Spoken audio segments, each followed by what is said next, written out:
반갑습니다. 20일 금요일 새벽 하나님께 올려드립니다. 함께 슬픈 마음 있는 자 찬양 부르십니다.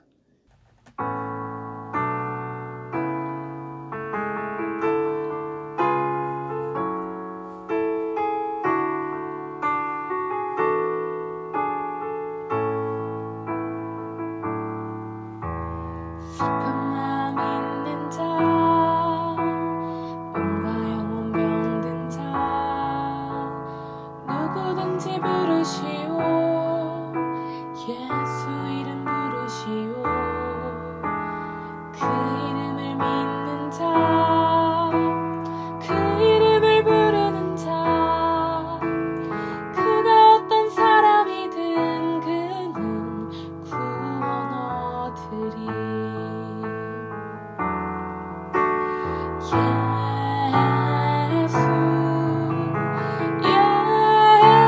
예수, 오 능력의 그 이름 예수, 나 외쳐 부르네.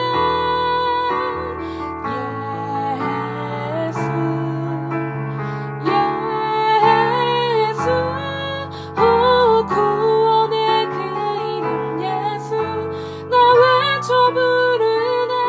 예수 그리스도.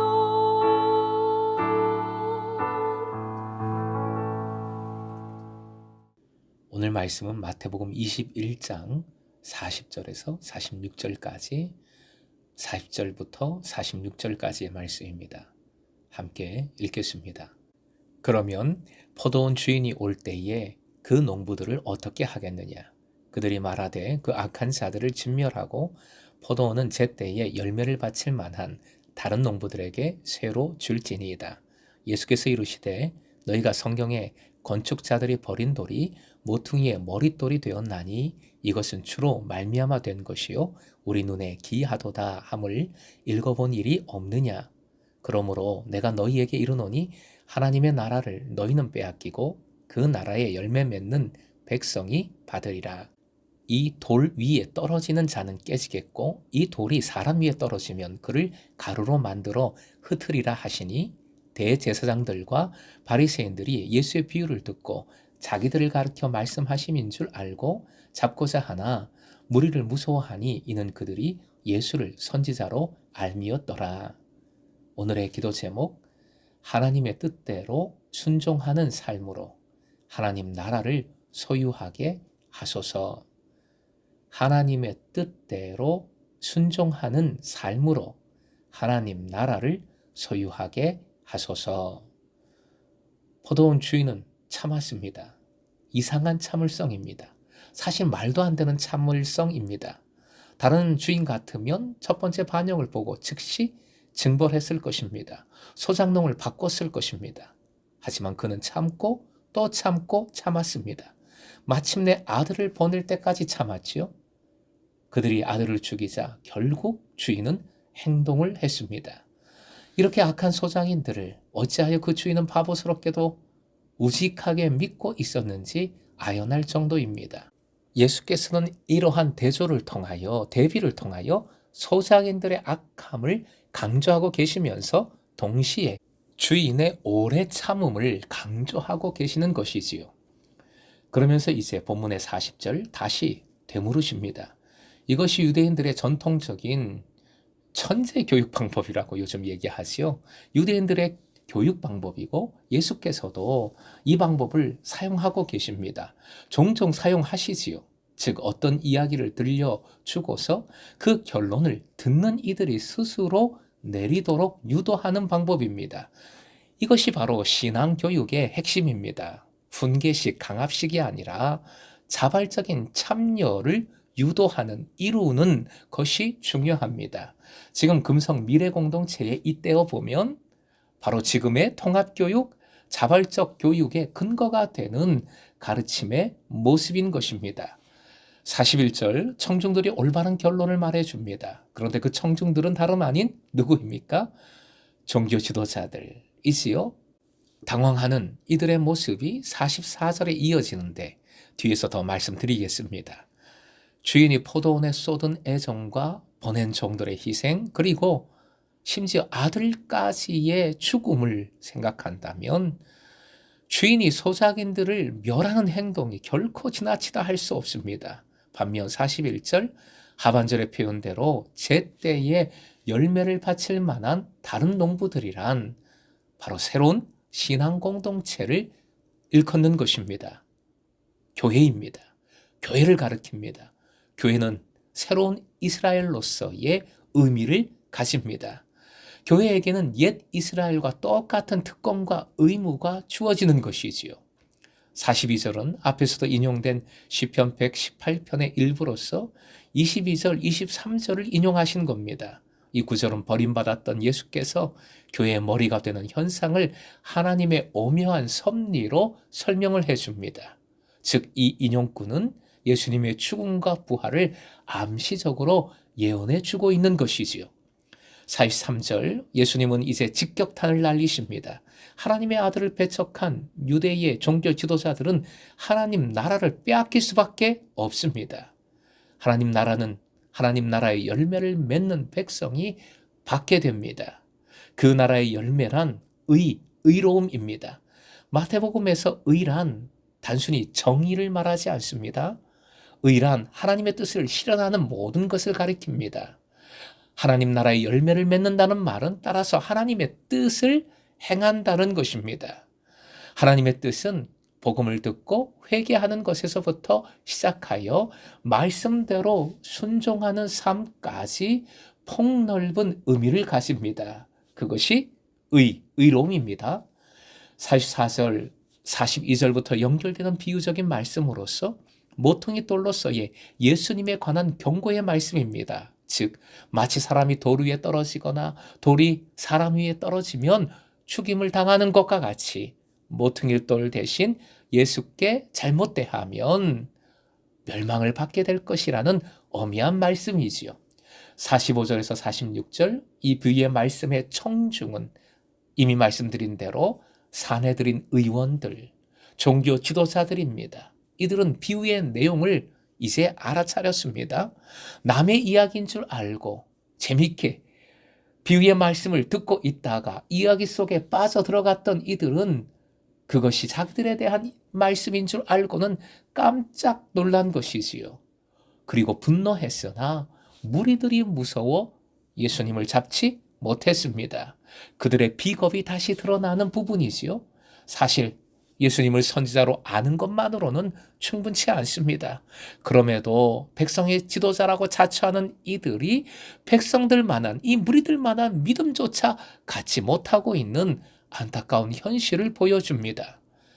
사랑하는 금성의 제자 여러분, 예수께서는 이 말씀을 마치면서 종교 지도자들에게 스스로 결론을 내리도록 유도하십니다. 이들은 남의 이야기인 줄 알고 악한 소작인들을 마구 정죄했습니다.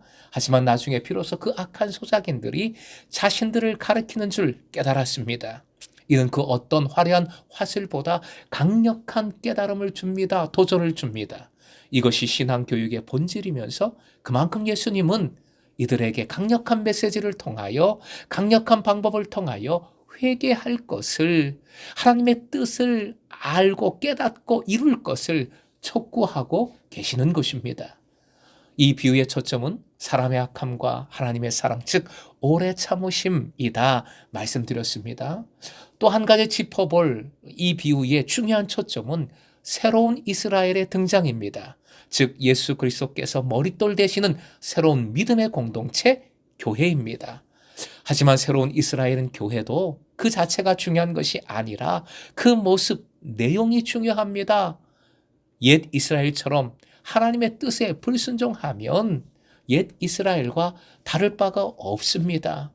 결국 교회의 핵심은, 참된 신앙 공동체의 핵심은 하나님의 뜻을 깨닫고 그 뜻대로 사는 것입니다. 그 뜻대로 순종하는 겁니다. 그 뜻을 이루는 것입니다. 하나님의 뜻이 이 비유 말씀 속에 이미 녹아 있습니다. 하나님의 사랑을, 예수 그리스도의 십자가와 부활을 전하는 것이지요. 하나님의 사랑 역시 비유 말씀 속에 다 들어 있습니다. 당시 상황에 비추어 볼 때 말도 안 되게 진짜 바보처럼 포도원 주인은 오래 참고 있지요. 교회는 주님의 그 사랑의 모습, 그 참으시는 모습 그대로 세상을 정죄하는 것이 아니라 용납하고 기다려주고 참아줘야 하는 것이지요. 교회를 이루는 우리들 한 사람 한 사람이 그래야 하는 것입니다. 그래서 예수께서는 새 계명을 주노니 서로 사랑하라 명하셨습니다. 새 계명, 그 말씀대로 서로 사랑하는 공동체가 참된 새로운 이스라엘 교회입니다. 사랑함으로, 기다려줌으로, 그렇게 주님을 증거하여 주님의 뜻을 이룸으로 하나님 나라, 포도원의 풍성함을 누리는 금성의 모든 제자 되시길 주님의 이름으로 축원드립니다.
주